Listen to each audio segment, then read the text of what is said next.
Buongiorno da Leandro Maggi, buongiorno da Taglio di Po, serata all'insegna dei ricordi e delle tradizioni ieri sera presso il giardino della famiglia Rosestolato per la presentazione del libro L'uomo che sposò la terra del Po, curato dalla famiglia Fecchio.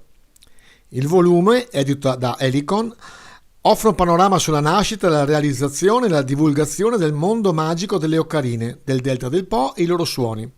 Presenti gli autori del libro, Giada Fecchio e Rodolfo Vettorello, che con Andrea Sogari, che non era presente per altri impegni, hanno dato vita a una simpatica e competente presentazione.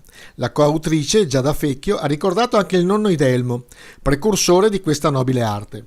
La serata è stata introdotta dal sindaco di Taglio di Po, Laila Marangoni, che ha sottolineato l'importanza di preservare e valorizzare le tradizioni locali. A seguire si è svolta un'esibizione con gli strumenti in terracotta interpretati da Mario Marafante, Andrea Bellettato, Davide Gaiga e Benvenuto Fecchio. Il libro L'uomo che sposò la terra del Po è un'opera preziosa per conoscere la storia e la cultura del delta del Po. Un documento che racconta la passione e la dedizione di una famiglia che ha dedicato la propria vita alla produzione di questi strumenti unici. Allora, la famiglia di queste occarine, perché questo signore che si chiamava Donati non si è limitato di farne una tipo questa, ma ne ha fatte di 7 taglie, da una piccolissima a una molto grande, che messi insieme fanno anche una bellissima orchestra. E vi faccio sentire un po' i suoni dalla più piccolina, che è molto acuta, alla più grossa. Anzi, partirò dalla più grossa, che in realtà si chiama Do7, ma è quella che fa il suono più basso, che è un suono tipo questo.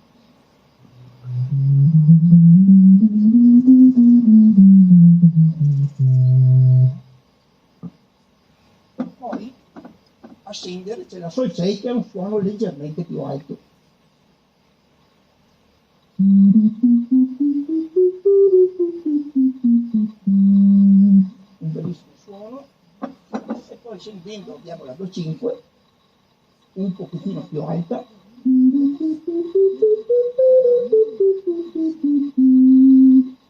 Diciamo che dalla Do 5 alla Do 7 si parla di bassi. In mezzo abbiamo più la parte accompagnamento barra anche melodia a volte, e la prima è proprio la voce perché è la più acuta. Questa è la Sol 4, viene definita anche ocarina cerniera perché ora dà una mano ai bassi, agli accompagnamenti e ora alle melodie, e ha un bellissimo suono.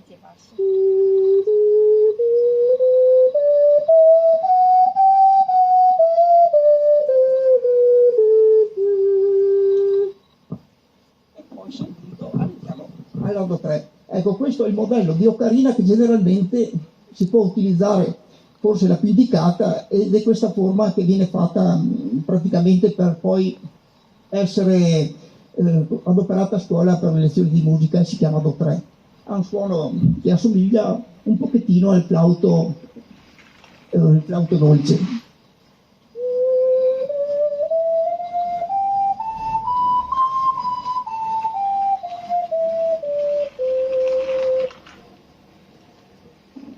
E adesso le più acute. La più acute è la Sol 2, che è quella che è adoperata nel primo giro la Paola, che ha fatto la canzone di Morricone, e poi nel secondo passaggio l'ha suonata Mario ed è la Sol 2.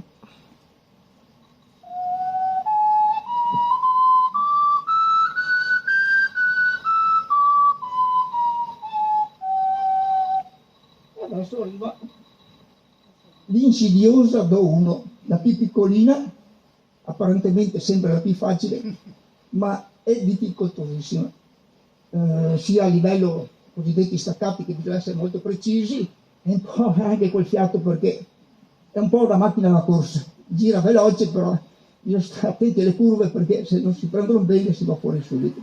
È un suono veramente acuto.